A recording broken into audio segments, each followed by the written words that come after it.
નમસ્કાર મિત્રો, આજે મારે વાત કરવી છે ધર્મરક્ષક વીર હમીરજી ગોહિલ. જ્યારે શિર પડ્યું પણ ધડ લડતું રહ્યું.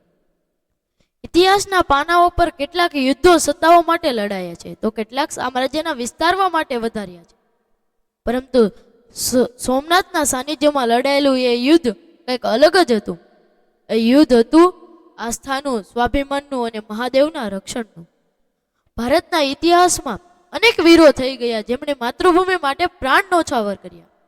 પરંતુ સૌરાષ્ટ્રની ધીંગી ધરામાં એક એવો વીર પાક્યો જેનું મસ્તક કપાઈ ગયું હોવા છતાં પણ તેનું ધડ દુશ્મનો સામે જજુમતું રહ્યું. એ નામ હતું લાઠીના રાજકુંવર હરીમજી ગોહિલ. સોમનાથ પર સંકટના વાદળો. 15મી સદીનો સમયગાળો ચાલી રહ્યો હતો. ગુજરાતની ગાદી પર સુલતાન મહમૂદ બેગડો હતો.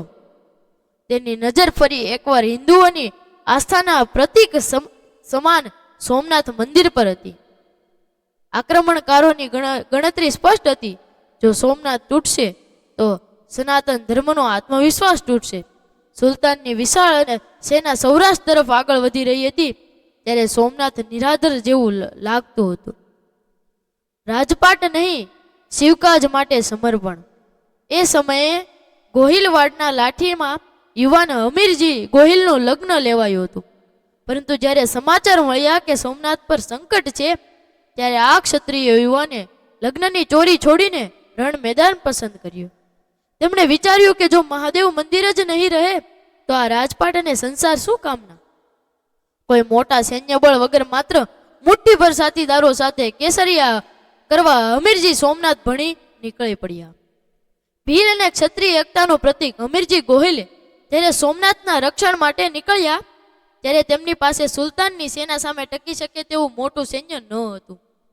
પરંતુ રસ્તામાં તેમણે વેગડા ભીલ અને તેમના બહોશ ભીલ યોદ્ધાઓનો સાથ મળ્યો. આ કોઈ રાજકીય ગઠબંધન ન હતું, આ ધર્મનું બંધન હતું. જંગલ અને જમીનને જાણનાર ભીલ યોદ્ધાઓ અને હમીરજીની તલવાર એક થઈ ગઈ. નાત જાતના ભેદભાવ ભૂલીને સૌ માત્ર શિવ ભક્ત બનીને સોમનાથના દ્વારે ઉભા રહ્યા. લોહિયા જંગ અને અદ્ભુત શૌર્ય. સોમનાથના પટાંગણમાં ભયંકર યુદ્ધ થયું. એ તરફ સુલતાનની અસંખ્ય સેના અને બીજી તરફ હમીરજી અને વેગડા ભીલના મુઠ્ઠીભર યોદ્ધાઓ. હર હર મહાદેવના નાદ સાથે યુદ્ધ શરૂ થયું. વેગડા ભીલે અદ્ભુત પરાક્રમ દાખવ્યું અને વીરગતિ પામ્યા. હવે મોરચો હમીરજીના હાથમાં હતો.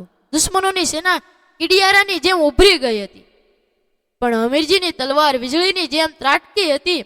યુદ્ધના મેદાનમાં એક કાળભૂમિ ક્ષાણ આવી જ્યારે દુશ્મનના ઘાણી હમીરજીનું શિર કપાઈ જમીન પર પડ્યું. શિર વિના લડતું શરીર.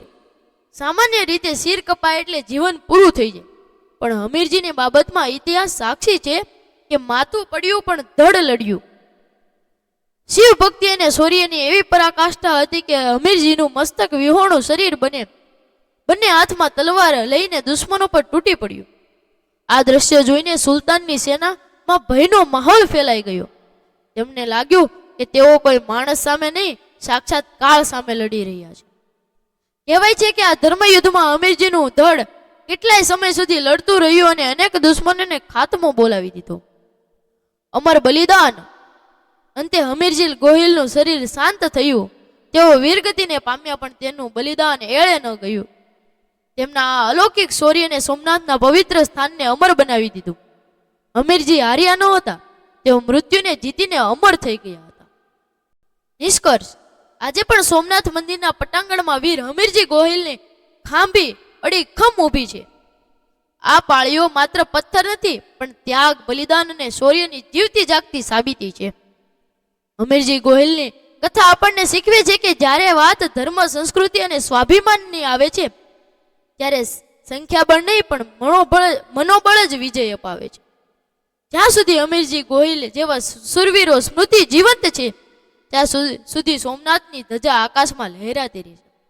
જય સોમનાથ, જય વીર હમીરજી.